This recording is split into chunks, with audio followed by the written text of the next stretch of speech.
So here's my second video in my series of videos on derivative rules. In this video we're going to look at the product rule. So make sure you've watched the video on derivative of polynomial functions where we looked at the power rule and constant multiple rule. So in this video we're going to look at what if we have the product of two functions. So what if our original function is the product of 2x minus 1 and 4x squared plus 7x plus 1. How are we going to find the derivative of that function without having to go through the process of expanding and simplifying that first?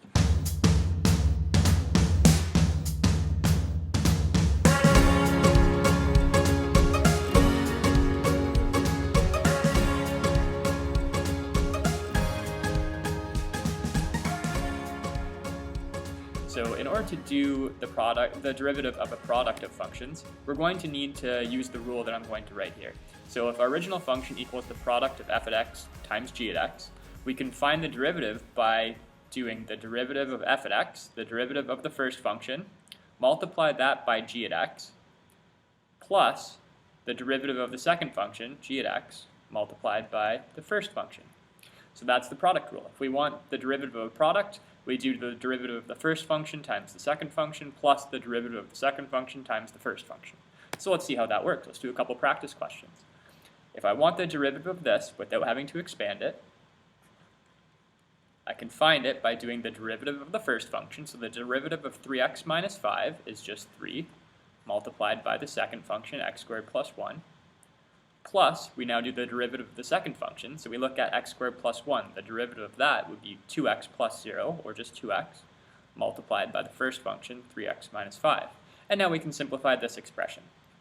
So expand it out, 3x squared plus 3 plus, so I'm just expanding right now, right? I'm just distributing. And then I'm going to collect my like terms if I have any. So 3x squared plus 3 plus 6x squared minus 10x. And then we should write it in proper order, put the terms in order of descending degree, and collect any like terms we have. So let's put the 6x squared first, plus the 3x squared, that's 9x squared. And then the negative 10x and the positive 3 have no like terms to collect, so this is the equation of the derivative. That's our p prime of x equation. Let's do another one. So here's our function, y equals 2x plus 3 times 1 minus x. I can find the derivative of this. I'll use Leibniz notation, dy over dx. Equals the derivative of the first function, so derivative of 2x plus 3 is 2, multiplied by the second function, 1 minus x, plus the derivative of the second function, that would be 0 minus 1, so negative 1, times the first function, 2x plus 3, and then expand and collect. So distribute the 2, get 2 minus 2x, and then distribute the negative 1 to both terms. Negative 1 times 2x is negative 2x. Negative 1 times 3 is negative 3. So collect the degree 1 terms. Negative 2x minus 2x is negative 4x. And now the constants, 2 minus 3 is negative 1. Next, let's find the derivative of this function. 5x squared minus x plus 1 multiplied by x plus 2. So this one's slightly different because it's a trinomial times a binomial this time. We can follow the same rule. If we want the derivative of f at x, so f prime of x, to the derivative of the first function, so 10x minus 1, and we'll multiply that by the second function, plus the derivative of the second function, which would just be 1, times the first function, 5x squared minus x plus 1. And then let's go ahead and simplify this. So I'll have to multiply these binomials together by FOILing it out. So I'd have to find all of these products and collect them together. So 10x times x is 10x squared plus 20x minus 1x minus 2. And then distribute the 1 in, everything stays the same. So plus 5x squared minus x plus 1. And then let's collect any like terms we have. So 10x squared plus 5x squared is 15x squared. 20x minus 1x minus another 1x is 18x. And negative 2 plus 1 is negative 1. So there's the equation of my derivative for that function. Okay, I think we've done enough practice. Let's now apply it and make sure you understand what the equation of a derivative tells you. So if you watched the previous video, we did an example just like this. This time the function is written as the product of two functions. It equals x squared minus 1 times x squared minus 2x plus 1. So what we do is we want the equation of the derivative, we want the equation of the tangent line of this function at x equals 2. So what does that mean? Well, I've drawn on Desmos. Here's the function. And I want to figure out the equation of a tangent line to this function at this red point right here. So I want the equation of a line that would just touch that point on that function right there. So in order to get the equation of that tangent line, I'm going to need to know, first of all, what is the coordinates of this point right here that are going to be on the tangent line, and then also what's the slope of the tangent line. And that's exactly what the equation of the derivative tells you. It tells you the instantaneous rate of change, or graphically speaking, the slope of the tangent at that point. So let's go ahead and figure out, first of all, what are the coordinates of that point. So I'll have to plug 2 into this original equation of the function. So I want the y value when x is 2. So I'll need to do 2 squared minus 1 times 2 squared minus 2 times 2 plus 1. And if we evaluate this, 4 minus 1, that's 3. 4 minus 4 plus 1, that's 1.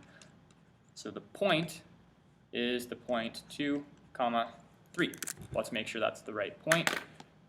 Let me plot 2, 3. It should go right over top of that red point. Yep, so there it is, 2, 3. So we have the coordinates of the point. So that point is on the tangent line. And if I want to write the equation of the tangent line, I also need its slope. And that's exactly what the equation of the derivative will tell us. So let's find the equation of the derivative, and that will help us find the slope of the tangent line. So the equation of the derivative, so I want y prime, or dy over dx, and I can get that by doing the derivative of the first function, x squared minus 1, so that derivative would be 2x, multiplied by the second function, x squared minus 2x plus 1, plus the derivative of the second function, so that's this one, so 2x minus 2, times the first function, which I think was x squared minus 1. Yes. Okay, so that's the equation of the derivative. I could simplify it if I want, but I know all I really care about is what is the value of this derivative when x is 2. So I could plug 2 into this equation right now, or I could simplify it first and then plug 2 in. I think I'll plug 2 in right now. So y prime at 2 equals 2 times 2, 2 squared minus 2 times 2 plus 1. So I'm just replacing all the x's with a 2. 2 times 2 minus 2, and then 2 squared minus 1. And then we can do this math pretty quickly, I think. So 2 times 2 is 4.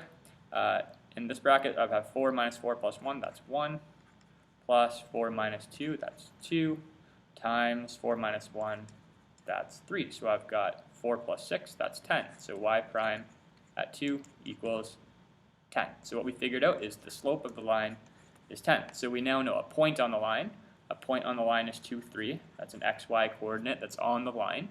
And we now know the slope of the line, so we can now write the equation in slope-intercept form. Y equals mx plus b, right? The y coordinate was 3, the x coordinate was 2, the slope was 10, and we can solve for b. And we'll get b equals negative 17. So the equation of our line is y equals 10x minus 17. Let's double check that and make sure that defines the tangent line to that point on the original function. So y equals 10x minus 17. And there we go. Notice how that line that I just drew there, it's tangent to the function when x equals 2. It just touches the function when x equals 2 at one exact point. So we have the instantaneous rate of change at that point. We have the slope of the tangent there. And the actual equation of the tangent line was y equals 10x minus 17. Alright, so stay tuned for the next video. That'll be on the quotient rule. And after that, we will do chain rule. So make sure you continue watching the video series.